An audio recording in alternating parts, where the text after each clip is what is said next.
Shalom saudaraku yang terkasih di dalam nama Tuhan Yesus Kristus. Selamat pagi dan salam sejahtera untuk kita semuanya. Saya Ardi, menyambut Anda di dalam renungan Kristen Saudara Rohani. Selamat datang kembali di dalam renungan dan siraman rohani pagi hari ini. Harapan kami, semoga saudara yang terkasih dalam keadaan sehat selalu. Kiranya damai dan sukacita Roh Kudus melimpah dan tercurah di dalam hati dan pikiran saudara saat ini. Sebelum kita mulai renungan kita pada pagi ini, marilah kita bersama-sama berdoa. Selamat pagi Allah Bapa di surga, Allah yang Maha Pengasih dan Maha Baik. Terima kasih untuk penjagaan-Mu semalaman sehingga kami bisa tidur dengan nyenyak. Terima kasih untuk pagi hari yang indah, yang Tuhan sediakan untuk kami. Tuhan, pada hari ini, kami anak-anak-Mu akan melakukan berbagai aktivitas. Kami akan bekerja, dan menjalankan tanggung jawab kami, kiranya Kau yang mampukan. Kami serahkan seluruh rencana dan agenda hari ini ke dalam tangan Tuhan. Biar Tuhan yang berkarya dan biarkan semua rencana sesuai dengan kehendak-Mu ya Tuhan Yesus yang baik. Ampuni dosa dan kesalahan kami Tuhan. Jadikan kami pribadi yang lebih baik setiap harinya. Terima kasih karena telah membolehkanku untuk kembali menghirup udara segar di pagi hari ini. Menikmati seluruh anugerah yang telah Engkau berikan kepadaku. Itu semua karena kebaikan dan curahan kasih yang nyata dari Engkau di kehidupanku. Haleluya! Dalam nama Tuhan Yesus, aku sudah berdoa. Amin. Sahabat saudara rohani, pembacaan ayat emas Alkitab renungan kita hari ini terambil dari kitab Ester 2 ayat 2-3 dan ayat 12-13. Maka sembah para biduanda raja yang bertugas pada baginda. Hendaklah orang mencari bagi raja gadis-gadis, yaitu anak-anak dara yang elok rupanya. Hendaklah raja menempatkan kuasa-kuasa di segenap daerah kerajaannya, supaya mereka mengumpulkan semua gadis, anak-anak dara yang elok rupanya, di dalam benteng Susan, di balai perempuan, di bawah pengawasan Hegai, sida-sida raja, penjaga para perempuan. Hendaklah diberikan wangi-wangian kepada mereka. Tiap-tiap kali seorang gadis mendapat giliran untuk masuk menghadap Raja Ahasveros, dan sebelumnya ia dirawat menurut peraturan bagi para perempuan selama 12 bulan, sebab seluruh waktu itu digunakan untuk pemakaian wangi-wangian, 6 bulan untuk memakai minyak mur dan 6 bulan lagi untuk memakai minyak kasai serta lain-lain wangi-wangian perempuan. Lalu gadis itu masuk menghadap raja, dan segala apa yang dimintanya harus diberikan kepadanya untuk dibawa masuk dari balai perempuan ke dalam istana raja. Ayat renungan pagi kita terambil dari kitab Ester 2 ayat 2-3 dan ayat 12-13. Inti dari ayat emas renungan kita adalah, siapa tahu, mungkin justru untuk saat yang seperti ini engkau beroleh kedudukan sebagai ratu. Mari kita mulai renungan pagi kita. Kata-kata bijak yang dapat kita petik adalah tempat-tempat asing. Renungan kita pada hari ini ditulis dan disusun oleh Tom Felton. Mari kita mulai kisah inspiratif. Allah, mengapa ini terjadi? Benarkah ini rencana-Mu bagi kami? Sebagai seorang suami dan ayah dari anak-anak yang masih kecil, pertanyaan tersebut dan masih banyak pertanyaan lainnya berkecamuk dalam benak saya ketika saya didiagnosis mengidap kanker yang serius. Padahal keluarga kami baru saja melayani bersama tim misi yang telah menyaksikan banyak anak menerima Yesus sebagai juru selamat mereka. Allah telah mendatangkan buah yang nyata dari pelayanan tersebut. Ada begitu banyak sukacita. Mengapa saya harus mengalami ini sekarang? Ester mungkin juga mencurahkan banyak pertanyaan dan doa kepada Allah saat ia direnggut dari rumah yang penuh kasih, dan dimasukkan ke dalam dunia baru yang asing. Setelah Ester menjadi yatim piatu, Mordekai, sepupunya, membesarkannya bagaikan putrinya sendiri. Namun, ia kemudian ditempatkan di balai perempuan, dan akhirnya diangkat menjadi ratu. Wajar saja jika Mordekai khawatir tentang apa yang akan terjadi dengan Ester. Namun, akhirnya, mereka berdua menyadari bahwa Allah telah memanggil Ester kepada tampuk kekuasaan untuk saat yang seperti ini, sebuah posisi yang memungkinkan orang-orang sebangsa Ester untuk diselamatkan dari kehancuran. Memang terbukti bahwa dalam kehendaknya, Allah menempatkan Ester di sebuah tempat asing sebagai bagian dari rencananya yang sempurna. Dia melakukan hal yang sama dengan saya. Saat menghadapi pergumulan panjang melawan kanker, saya mendapat kesempatan istimewa untuk membagikan iman saya kepada begitu banyak pasien dan perawat. Ke tempat asing apa Allah membawa Anda? Percayalah kepadanya, Dia baik, dan baik pula rencananya atas kita. Marilah kita renungkan di dalam hati kita, kapan Allah pernah membawa Anda ke suatu tempat asing? Mengapa Anda dapat mempercayai rencananya yang sempurna? Hal ini patut kamu ketahui.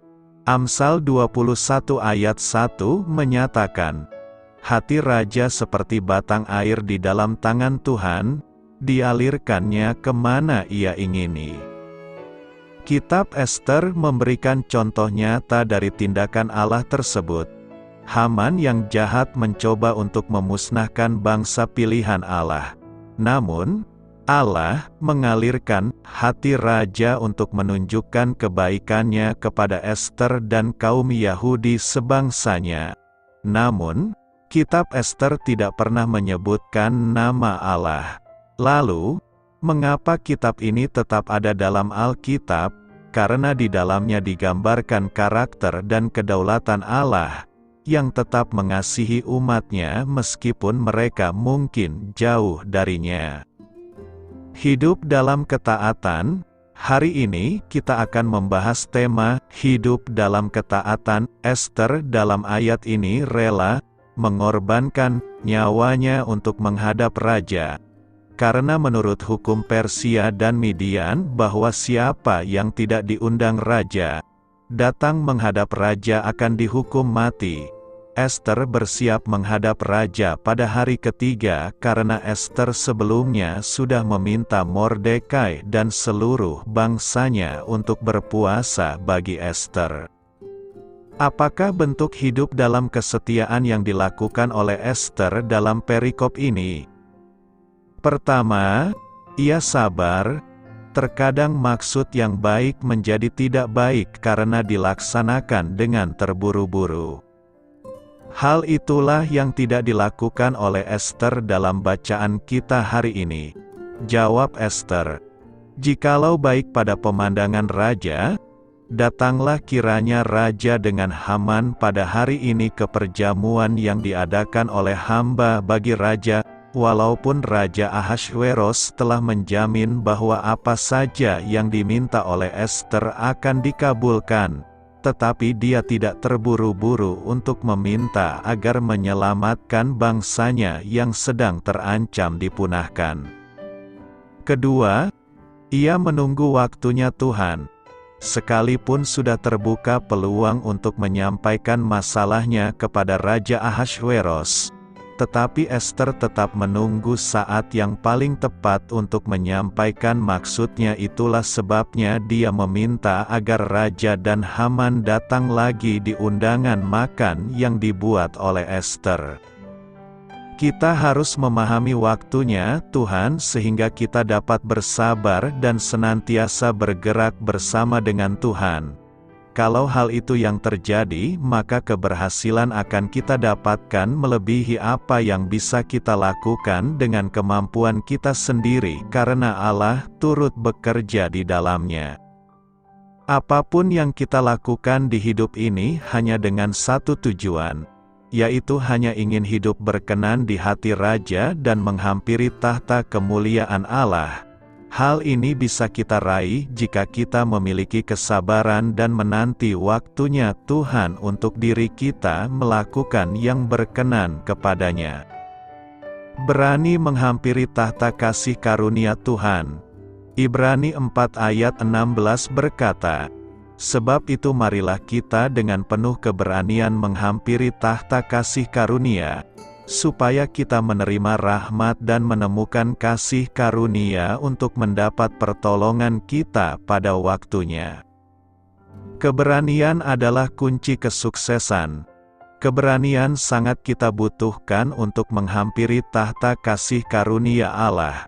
Ada banyak hal yang membuat kita tidak mampu menghampiri tahta kasih karunia Tuhan dengan berani. Mungkin kita ragu bahwa Tuhan mau menolong kita, atau kita merasa tidak pantas untuk menghampiri tahta kasih karunia Tuhan. Mari kita melihat kisah Yosua, ketika 5 raja orang Amori menggempurnya saat bangsa Israel sedang berdiam di daerah Gibeon. Pasukan yang mereka hadapi saat itu sangat mengenal area pertempuran dan jumlahnya pun lebih banyak dari tentara Israel. Namun, dengan berani Yosua memimpin barisannya maju berperang. Ia percaya bahwa Tuhan menyertai mereka dan sesuai janjinya, Dia akan menyerahkan para musuhnya ke dalam tangannya. Tuhan pun mengirim roh kebingungan dan menurunkan hujan batu untuk meluluhlantakkan pasukan Amori. Setelah itu, Yosua bahkan meminta agar matahari dan bulan berhenti. Alkitab mencatat bahwa tidak pernah ada hari seperti itu, sebelum dan sesudahnya, di mana Tuhan mendengarkan seorang manusia dengan cara demikian. Seperti Yosua, saat berbagai masalah menerpa dan mengepung kita, marilah dengan penuh keberanian kita menghampiri tahta kasih karunia-Nya. Terlebih lagi karena kita telah memiliki Yesus sebagai imam besar yang menjadi pengantara kita dengan Allah. Percayalah, Tuhan sudah menentukan kita untuk menjadi pemenang atas kehidupan kita di dunia ini. Masalah yang kelihatan besar dapat dipakai oleh Tuhan untuk memperlihatkan kuasa-Nya yang jauh lebih besar. Ia pasti memberikan pertolongan untuk kita tepat pada waktunya. Carilah kehendak-Nya dan berdoalah untuk hal-hal yang besar dan ajaib. Maka kita akan melihat bagaimana Roh Allah bergerak dan melakukan hal yang mustahil untuk kita. Nasib kita akan berubah. Dan yang terutama adalah nama Tuhan dipermuliakan. Hanya mereka yang punya keberanian saja yang akan mendapatkan lebih banyak kasih karunia. Semakin mereka berani mendekati tahta kasih karunia, semakin banyak anugerah Allah yang akan mengalir dalam kehidupan mereka. Semakin mereka takut dan melihat diri mereka tidak seperti Allah melihat mereka, maka semakin sedikit mereka menikmati apa yang ada di tahta kasih karunia. Keberanian adalah lawan dari ketakutan. Keberanian yang dimaksudkan Alkitab adalah identik dengan iman. Sebab mereka yang memiliki iman pasti memiliki keberanian. Kita bisa melihat dalam keseluruhan pasal 11 dari kitab Ibrani bagaimana para pahlawan-pahlawan iman menghadapi situasi sulit dan mustahil untuk diselesaikan, tetapi dengan iman mereka bisa menghadapi dan menang. Tetapi tanpa iman tidak mungkin orang berkenan kepada Allah. Sebab barang siapa berpaling kepada Allah, ia harus percaya bahwa Allah ada, dan bahwa Allah memberi upah kepada orang yang sungguh-sungguh mencari Dia. Jadi hanya dengan imanlah semua yang ada di tahta kasih karunia itu akan mengalir dalam kehidupan kita. Karena itu, hampirilah setiap waktu tahta kasih karunia dengan iman, sebab di sana telah duduk Imam Besar Agung kita yang siap membela kita, maka kita akan menerima rahmat dan menemukan kasih karunia untuk mendapat pertolongan kita pada waktunya. Iman membuahkan keberanian, ketakutan membuahkan kebimbangan. Pertanyaannya adalah hal apa yang akan kita alami ketika kita berani menghampiri tahta kasih karunia? Pertama, kita dapat bergaul dalam keintiman dengan Bapa Sorgawi. Ibrani 4 ayat 14, karena kita sekarang mempunyai Imam Besar Agung, yang telah melintasi semua langit, yaitu Yesus, Anak Allah, baiklah kita teguh berpegang pada pengakuan iman kita. Imam Besar adalah orang nomor satu di dalam sistem keimaman dalam kepercayaan Yudaisme. Tugas seorang imam besar adalah mewakili bangsa Israel pada hari raya pendamaian. Pada hari itu, ia akan masuk melalui sebuah tirai ke dalam ruang Maha Kudus untuk mempersembahkan darah domba di atas tahta kasih karunia. Dengan melakukannya, maka dosa umat Israel diperdamaikan. Hal itu dilakukan berulang-ulang setiap tahun sampai imam tersebut meninggal, begitu terbatas kemampuannya. Berbeda dengan imam tadi, Yesus sebagai Imam Besar Agung telah mempersembahkan korban, yaitu dirinya sendiri sebagai anak domba Allah, untuk sekali dan selamanya sebagai pendamaian atas dosa setiap umat manusia. Ia adalah pribadi yang tepat untuk mendengarkan doa-doa kita, karena ia telah memasuki ruang Maha Kudus di sorga. Semakin kita dengan penuh keberanian melangkah masuk ke tahta kudusnya, maka semakin kita mengenal diri pribadi Bapa Sorgawi dan sifat-sifatnya. Banyak hal yang sebelumnya tidak diketahui, namun kita akan dibuat semakin mengerti di hadiratnya. Pemazmur Asaf baru mengerti tentang kesudahan hidup orang fasik ketika ia memberikan dirinya untuk masuk lebih dalam ke tempat kudusnya Tuhan. Kedua, kita dapat menerima rahmat dan kasih karunia untuk mendapat pertolongan pada waktunya. Ibrani 4 ayat 16, sebab itu marilah kita dengan penuh keberanian menghampiri tahta kasih karunia, supaya kita menerima rahmat dan menemukan kasih karunia untuk mendapat pertolongan kita pada waktunya. Mengapa kita diajak masuk dengan penuh keberanian menghampiri tahta kasih karunia Tuhan? Ternyata kata asli untuk keberanian di dalam bahasa Yunaninya adalah paresia, yang berarti kebebasan untuk berbicara. Ketika kita datang kepada Tuhan dalam doa, janganlah malu-malu dalam menyatakan isi hati kita. Kita dapat melepaskan beban di hadapan Tuhan saat berani menyatakan apa saja seperti yang kita mau katakan dan keluhkan ke hadapan Tuhan. Untuk mendapatkan kasih dari Raja Ahasveros demi kepentingan umat Tuhan, Ester dengan sangat berani datang menghadap sang raja. Sesungguhnya pada waktu itu sangat berbahaya menghadap raja jika tidak diundang. Sekalipun Ester adalah permaisuri raja, bila hati raja tidak berkenan bisa saja ia menerima hukuman mati. Ada tertulis, semua pegawai raja serta penduduk daerah-daerah kerajaan mengetahui bahwa bagi setiap laki-laki atau perempuan yang menghadap raja di pelataran tanpa dipanggil, hanya berlaku satu undang-undang, yakni hukuman mati. Hanya orang yang kepadanya raja mengulurkan tongkat emas, yang akan hidup. Ketika Ester datang menghadap raja dan menyatakan keluhan dan isi hatinya, maka ia beroleh kemurahan raja dan mendapatkan pertolongan yang tepat pada waktunya. Mari umat Tuhan, saat ini berbeda dengan zaman Ester. Oleh darah Yesus kita sekarang dengan penuh keberanian dapat masuk ke dalam tempat kudus. Karena Yesus sendiri telah membuka jalan yang baru dan yang hidup bagi kita melalui tabir, yaitu dirinya sendiri, dan akhirnya kita dapat menghadap hadirat Allah setiap saat. Karena itu, gunakanlah keberanian yang diberikannya kepada kita untuk menghampiri tahta kasih karunia-Nya. Apa yang dapat kita pelajari dari kehidupan Ester?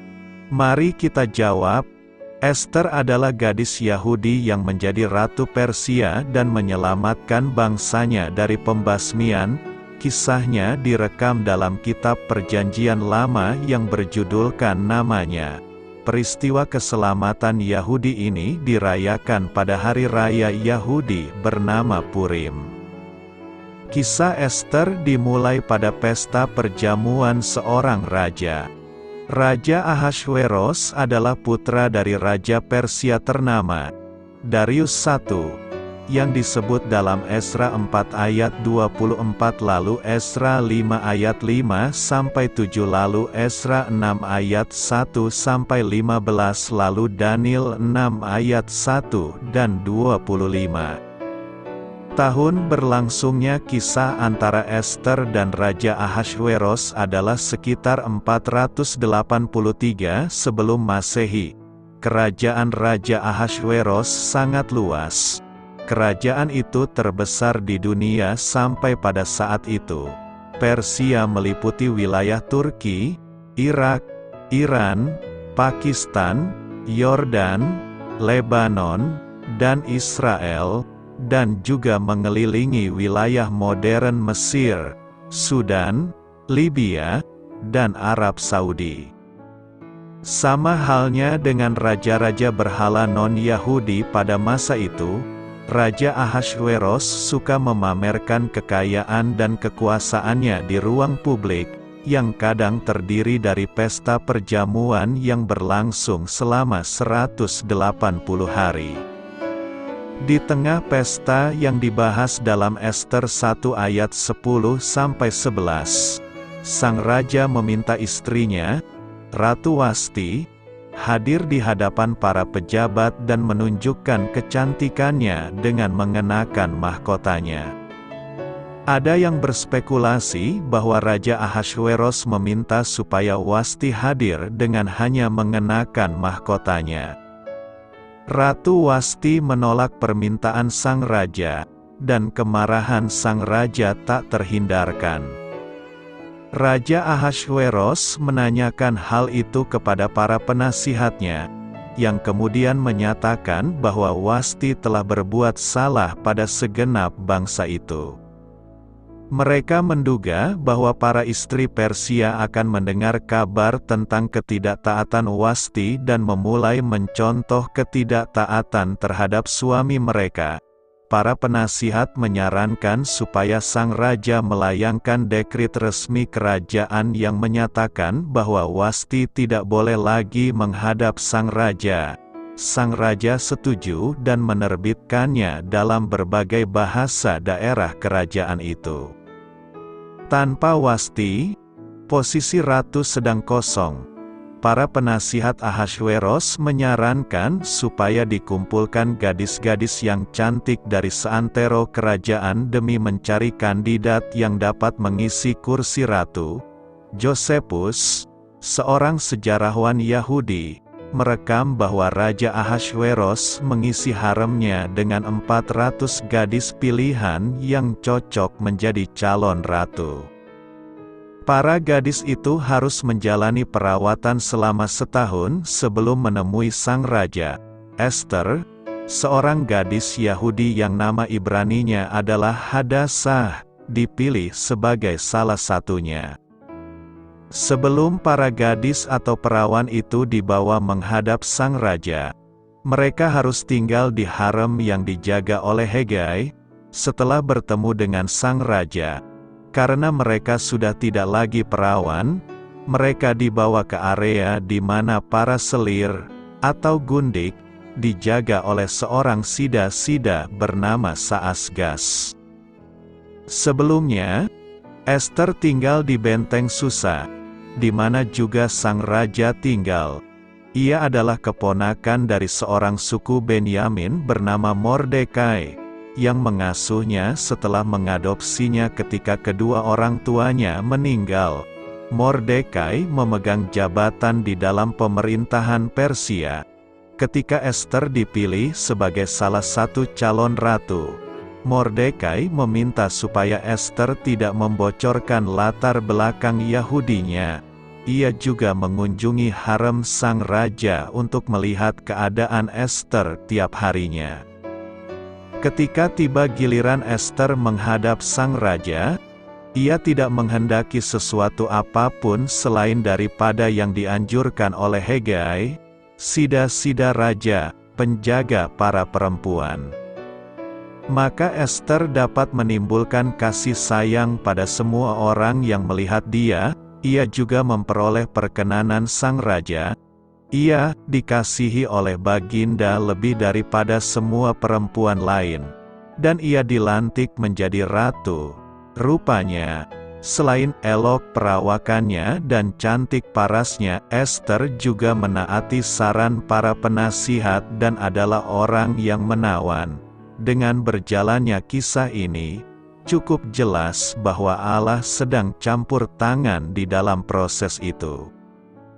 Beberapa waktu kemudian, ketika Mordekai sedang berada di pintu gerbang istana raja dan mendengar dua orang merencanakan pembunuhan Ahasveros, ia melaporkannya pada Ratu Ester, yang kemudian menyampaikannya kepada sang raja dan menyebut Mordekai sebagai sumber informasinya.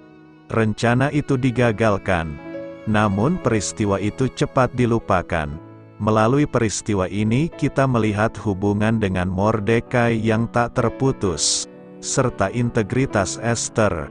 Baik Mordekai maupun Ester menghormati sang raja dan ingin melindunginya dari para musuhnya. Setelah kejadian ini, sang raja mengangkat seorang yang jahat sebagai pejabat tertinggi kerajaan. Namanya adalah Haman, dan ia membenci bangsa Israel. Haman adalah seorang keturunan Agag, raja suku Amalek, bangsa musuh bebuyutan Israel secara turun-temurun, dan kebencian terhadap Israel tertanam di dalam hati hitam Haman. Dalam keangkuhannya, Haman memerintah semua pejabat kerajaan di gerbang istana tunduk menghormatinya. Namun Mordekai menolak. Para pejabat memberitahu Haman tentang hal ini, dan tak lupa memberitahu bahwa Mordekai adalah seorang Yahudi. Haman tidak hanya ingin menghukum Mordekai, ia juga mencari ikhtiar memunahkan semua orang Yahudi, yakni bangsa Mordekai itu, di seluruh kerajaan Ahasveros. Raja Ahasveros memberi Haman kebebasan dalam hal ini, dan terbitlah sebuah titah di seluruh provinsi bahwa pada hari tertentu, yang telah diundi, atau Purim, supaya dipunahkan, dibunuh dan dibinasakan semua orang Yahudi daripada yang muda sampai kepada yang tua, bahkan anak-anak dan perempuan-perempuan, pada satu hari juga, pada tanggal 13 bulan yang ke-12 yakni bulan Adar, dan supaya dirampas harta milik mereka. Penghuni kerajaan gempar, dan kaum Yahudi berduka teramat dalam. Ratu Ester tidak menyadari ada rencana pembasmian orang Yahudi, dan ia baru mengetahuinya ketika para hamba perempuannya dan para sida-sidanya menceritakan kesengsaraan Mordekai.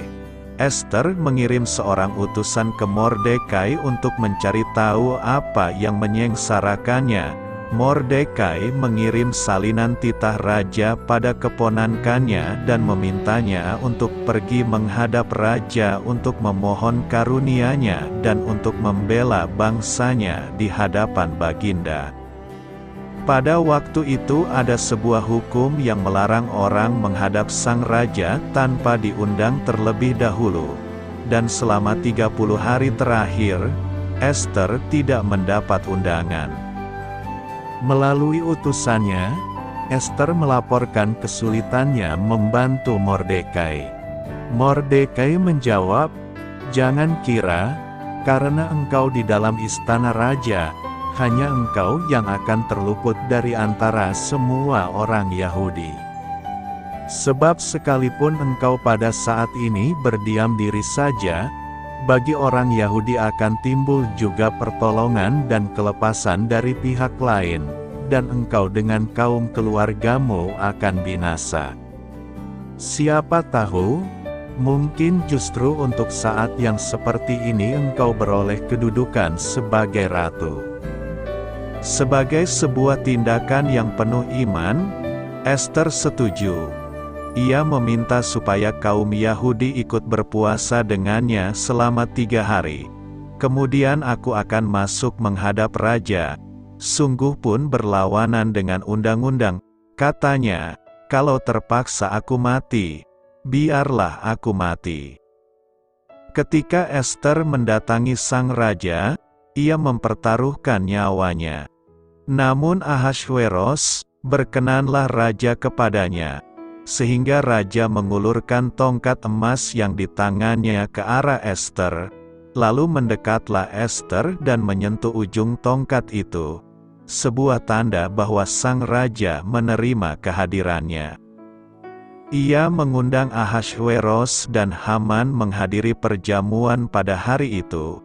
Sang raja memanggil Haman dan di tengah perjamuan itu, ia menanyakan apa yang diminta oleh Ester.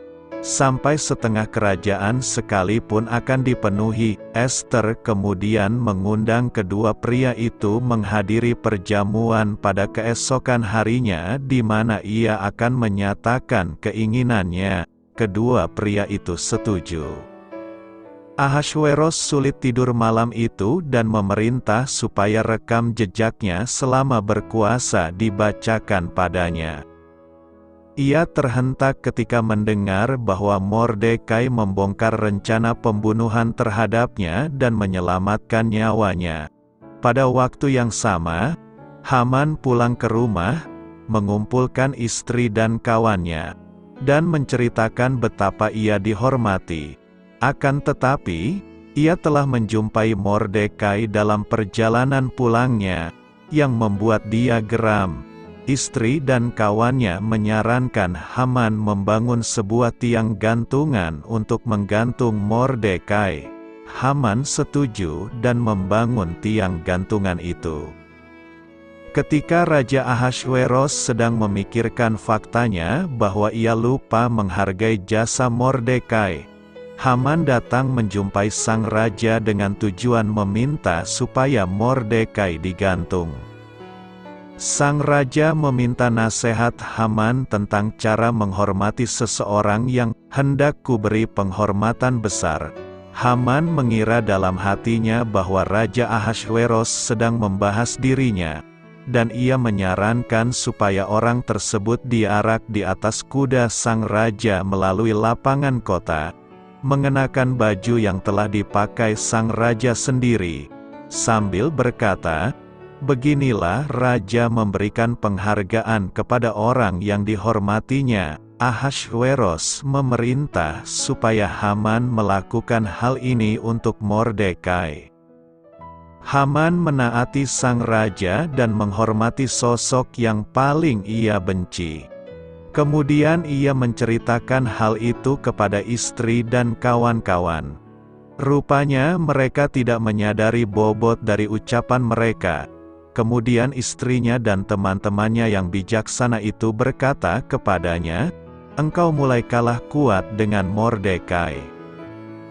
Dia orang Yahudi dan engkau tidak akan dapat melawannya. Dia pasti akan mengalahkan engkau." Para sida-sida sang raja datang dan membawa Haman ke perjamuan Ester.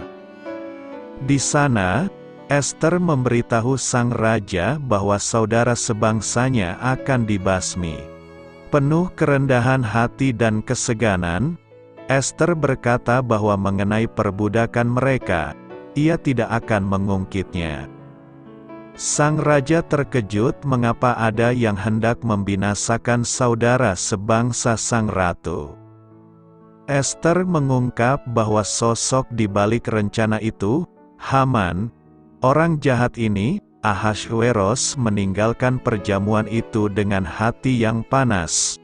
Haman ditinggal sendirian dengan Ester dan memohon supaya nyawanya tidak dicabut.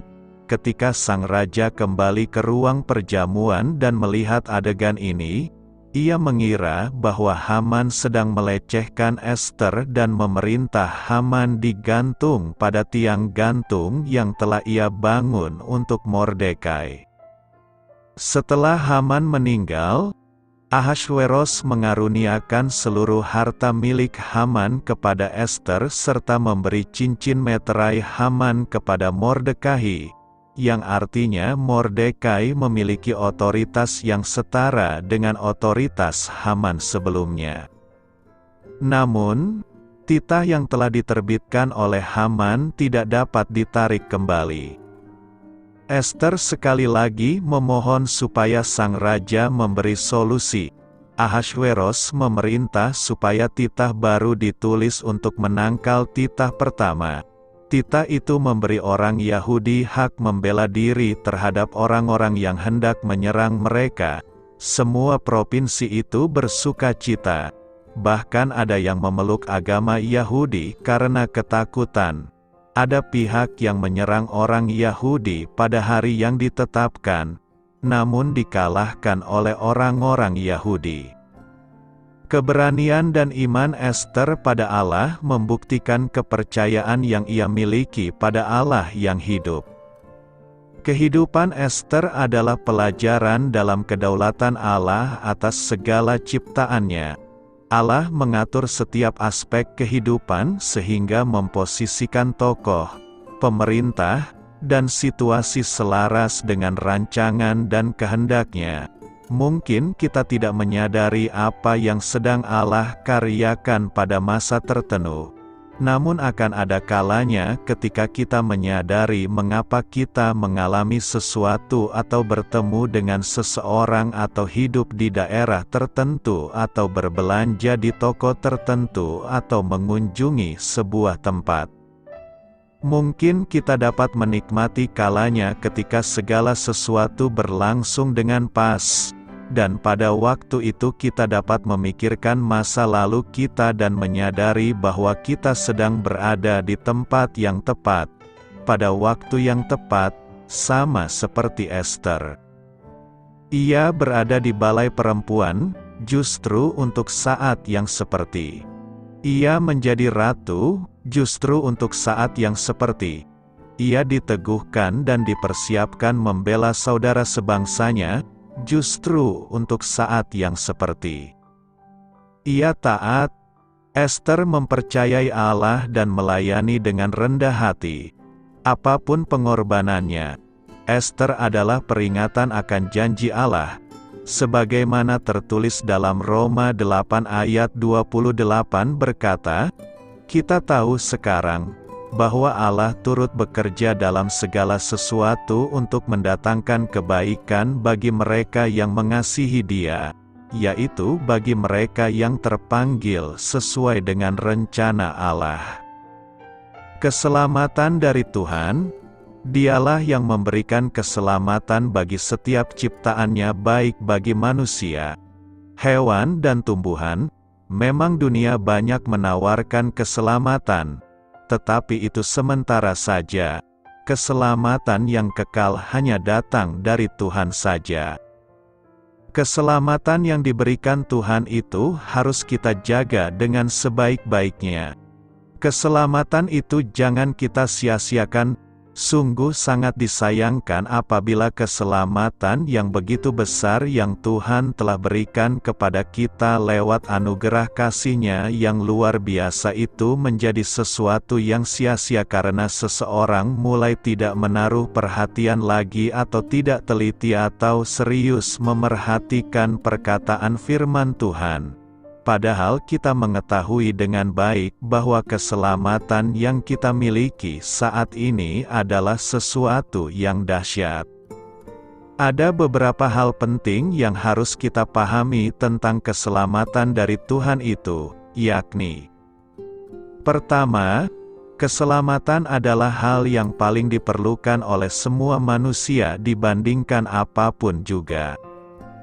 Di luar Yesus, setiap orang berdosa berada di bawah penghukuman Allah. Saat mereka melakukan pelanggaran hukum Tuhan, maka akibatnya adalah keterpisahan dengan Tuhan yang berakhir di api neraka. Oleh sebab itu, setiap manusia membutuhkan keselamatan dan itu hanya tersedia di dalam Yesus Kristus. Keselamatan bukan sekedar bahwa Tuhan mengabulkan permohonan kita, namun jauh lebih berarti dari itu, yaitu bahwa Tuhan menyelamatkan kita dari kematian kekal. Kedua, keselamatan datang kepada kita dari pribadi Yesus sendiri. Yesus sendirilah yang rela meninggalkan kealahannya dan mau merendahkan dirinya menjadi manusia, demi untuk menunjukkan jalan keselamatan kepada kita. Ia yang mau mengorbankan dirinya sendiri untuk mati di kayu salib menebus dosa kita dan kemudian bangkit dari kematian untuk membuktikan bahwa di dalam Dia ada kehidupan kekal. Ketiga, keselamatan Kristus diteguhkan oleh banyak saksi bahwa itu benar, bahwa keselamatan bukan saja diberitakan mula-mula oleh Tuhan, tetapi juga diteruskan kemudian oleh banyak saksi yang telah mendengarnya. Apa yang dilakukan Yesus bagi kita bukanlah suatu cerita fiksi yang diragukan kebenarannya seperti yang disangkakan orang-orang, melainkan sebuah fakta sejarah yang tercatat di Alkitab dan diteguhkan melalui banyak saksi. Keempat, keselamatan diteguhkan oleh Yesus lewat kesaksian dan mujizat yang dilakukan para murid. Bagaimana murid-murid bergerak memberitakan kabar keselamatan, yang disertai dengan tanda-tanda dan mujizat, adalah bukti bahwa Roh Kudus telah dicurahkan kepada setiap orang percaya, setelah Ia bangkit dari kematian dan naik ke sorga. Dan kuasa Roh Kudus yang bekerja dalam diri orang percaya tersebut tidak berhenti sampai pada zaman Kisah Para Rasul saja. Namun hingga saat ini juga, kuasa Roh Kudus tetap sama, bekerja di dalam dan melalui kita, hingga sekarang. Untuk menjaga keselamatan yang diberikan Tuhan kepada kita, maka kita pun harus berusaha untuk menjaganya. Apakah usaha yang harus kita lakukan agar keselamatan dari Tuhan itu tetap kita miliki hingga akhir hidup kita? Pertama, kita harus memelihara keselamatan yang dari Tuhan itu. Jangan sampai kita menyia-nyiakan keselamatan yang Allah telah anugerahkan, karena tidak ada seorang pun bisa luput dari akibatnya. Untuk itu diperlukan kehati-hatian ketika ada pengajaran yang menganggap rendah anugerah Allah yang telah menyelamatkan kita. Jadi, berusahalah untuk tetap pada pengharapan akan keselamatan yang kita miliki. Maka Allah akan memampukan kita untuk menolak semua pengajaran yang sesat. Kedua, jangan mau hanyut terbawa arus. Pernahkah kita memerhatikan apa yang terjadi dengan daun-daun kering ataupun ikan mati yang mengambang di atas air? Semuanya bergerak mengikuti kemana aliran air membawa mereka, terombang-ambing tanpa ada tujuan yang jelas. Dunia yang ada saat ini tidaklah digambarkan sebagai sebuah danau yang tenang, melainkan sebagai sebuah sungai yang arusnya deras, yang sedang menuju ke arah kebinasaan dan kehancuran.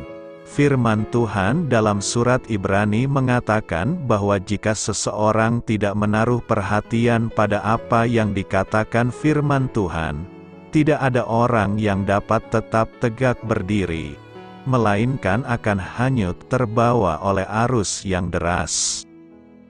Banyak orang yang hanyut terbawa arus bukan karena keinginan diri mereka sendiri, melainkan karena berbagai hal, antara lain, kesibukan sehari-hari hingga kehilangan prioritas, adanya kemalasan yang dibiarkan, larut oleh berbagai problema hidup, membiarkan diri hidup dalam kekecewaan atau kekhawatiran. Sekalipun hal-hal tersebut terjadi pada diri seseorang, namun yang perlu dilakukan adalah tetap melemparkan sauh atau jangkar ke dasar yang kuat agar tetap berpaut dengan Tuhan dan tidak terbawa arus, sehingga tidak ada istilah dulu pernah berdoa, pernah membaca Alkitab, pernah ke gereja, dan pernah melayani. Itulah sebabnya kita mengerti betapa pentingnya seseorang hidup dalam sebuah komunitas orang-orang percaya di mana kita bisa saling mendorong, saling memerhatikan, dan saling menasihati. Melalui firman Tuhan yang direkam dalam surat Ibrani 2 ayat 1-4, Rasul Paulus memberi kita didikan, ajaran dan nasihat, di antaranya, bahwa kita harus lebih teliti dalam memperhatikan apa yang telah kita dengar, supaya kita jangan hanyut di bawah arus dan tenggelam di telan badai dan gelombang. Ketiga, kita harus lebih teliti. Paulus mengingatkan kita, supaya kita harus lebih teliti untuk memperhatikan segala firman Tuhan yang sudah kita dengarkan. Karenanya, hendaklah kita mempelajari dan mengindahkan firman Tuhan yang sudah kita dengarkan. Hendaklah kita semakin setia menerima, percaya dan melaksanakan firman-Nya dengan setulus hati dan segenap jiwa. Dengan demikian, maka kita tidak akan goyah dan tidak hanyut di bawah arus dan tidak diombang-ambingkan gelombang yang tidak tentu arahnya. Dengan perkataan lain, kita harus peduli, lebih peduli dan sangat peduli terhadap Injil firman Tuhan yang membawa sukacita dan damai sejahtera. Karenanya, kita harus teliti, lebih teliti dan sangat teliti dalam mempelajari firman Tuhan. Kita harus dengan cermat, lebih cermat dan sangat cermat dalam merenungkan Injil Kerajaan Allah. Kita harus dengan sukacita melaksanakan firman dan perintah-Nya dengan baik, lebih baik dan sangat baik. Secara implisit, Rasul Paulus mengingatkan supaya kita dengan sangat hati-hati menjaga dan memelihara didikan dan ajaran Injil Kristus Yesus, Tuhan kita. Kita harus setia membaca, mempelajari, merenungkan dan melaksanakan firman Allah dalam kehidupan kita sehari-hari. Hendaklah firman-Nya yang terpatri dalam hati kita menjadi pelita hati kita dalam berbicara dan berbuat segala sesuatu dari hari ke hari. Renungkan, apa yang perlu kita renungkan hari ini? Pertama, Paulus mengingatkan supaya kita harus lebih hati-hati dan teliti dalam memperhatikan apa yang telah kita dengar, supaya kita jangan hanyut di bawah arus dan tenggelam di telan badai dan gelombang. Supaya kita peduli, lebih peduli dan sangat peduli terhadap Injil firman Tuhan yang membawa sukacita dan damai sejahtera, supaya kita dengan cermat, lebih cermat dan sangat cermat dalam mempelajari firman Tuhan. Kedua, Paulus juga mengingatkan kita bahwa apabila firman yang disampaikan melalui perantaraan malaikat-malaikat tetap berlaku, dan setiap pelanggaran dan ketidaktaatan mendapat balasan yang setimpal, kemudian bagaimana kita akan luput daripadanya. Karenanya, kita jangan menyia-nyiakan keselamatan yang sebesar itu. Supaya kita jangan menyia-nyiakan pengorbanan Tuhan Yesus Kristus di kayu salib. Ketiga, percayalah, imanilah, bahwa keselamatan itu akan tetap menjadi miliki kita, apabila kita semakin setia dan beriman teguh kepadanya, apabila kita tetap setia beribadah, berdoa, bersyukur, memuji, menyembah dan memuliakan Dia, Yesus Kristus Anak Tunggal Allah Bapa, Tuhan kita, Mesias dan Juru Selamat semua orang yang percaya kepadanya. Karena itu, terimalah keselamatan dari Tuhan itu dan jaga serta peliharalah sepanjang hidup kita. Doa saya menyertai saudara sekalian. Marilah kita menyampaikan doa syafaat. Ya Allah, tolonglah aku untuk mempercayai-Mu, bahkan di saat aku tidak memahami apa yang sedang Engkau lakukan. Amin. Sampaikan harapan dan permintaan saudara kepada Tuhan.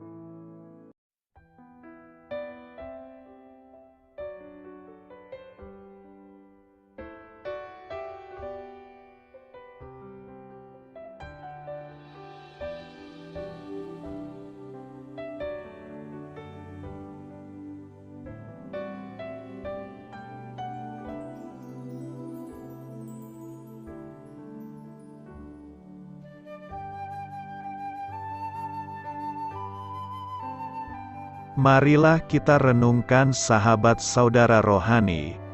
Demikianlah renungan firman Tuhan pagi hari ini.